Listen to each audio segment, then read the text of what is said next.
είμαστε σε φάση βίντεο μετά από τόσο καιρό. Πώς αισθάνεσαι? Αισθάνομαι τέλεια, καταπληκτικά και θέλω να ανέβουμε πιο ψηλά. Στο βουνό ή γενικότερα στη ζωή? Γενικά στη ζωή. Πάμε να ανέβουμε.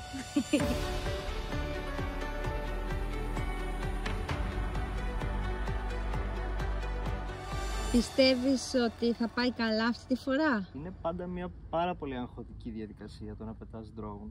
Ελπίζω. Είναι περιορισμένη περιοχή, οπότε πάει μπρος πίσω μόνο για κάποιο λόγο. Γεια σου, drone. Χάθηκε. Όλα καλά? Έτσι δείχνει. Παναγία μου! Πάνω από το κεφάλι μου, ρε Μάνο! Μόνο του πάει, πρόσεχε. Μόνο του! Ναι, ακολουθεί απλά τις κινήσεις. Α, Συγγνώμη. καλά πήγε αυτό.